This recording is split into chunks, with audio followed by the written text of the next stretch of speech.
اعوذ باللہ من الشیطان الرجیم بسم اللہ الرحمن الرحیم۔ مجھے دیکھنے والے اور سننے والے میرے چینل کے اوپر آ کر میرے چینل کو دیکھنے اور سننے والے معزز سامعین و ناظرین، السلام علیکم ورحمۃ اللہ وبرکاتہ۔ جیسا کہ آپ احباب بخوبی جانتے ہیں، ہمارا بڑا خوبصورت موضوع، بڑا خوبصورت ٹاپک حسن اخلاق کے بارے میں چل رہا تھا۔ آج اس حوالے سے، آج کی یہ ویڈیو حسن اخلاق کے حوالے سے آخری یہ پیغام ہے، آخری ویڈیو ہے۔ اللہ کے نبی صلی اللہ علیہ وآلہ وسلم نے ارشاد فرمایا، انما بعثت لأتمم مکارم الاخلاق ومحاسن الاعمال، کہ بے شک مجھے اس لیے مبعوث کیا گیا ہے تاکہ میں مکارم اخلاق کو اور حسن اعمال کو پایا تکمیل تک پہنچاؤں۔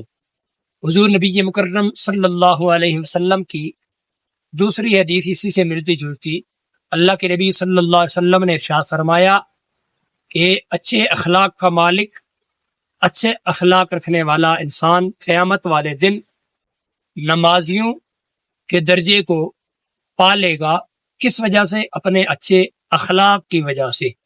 اللہ رب العالمین مجھ اور آپ کو بھی اپنا اخلاق بہتر کرنے کی توفیق عطا فرمائے۔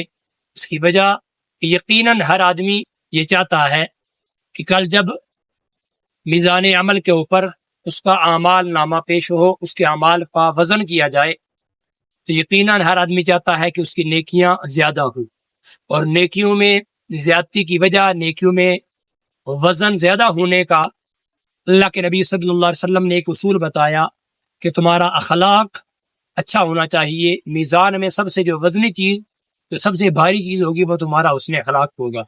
اور یقیناً ہر آدمی یہ چاہتا ہے کہ جنت میں رسول اللہ صلی اللہ علیہ وسلم کی قربت، آپ کا پڑوس اسے میسر آئے۔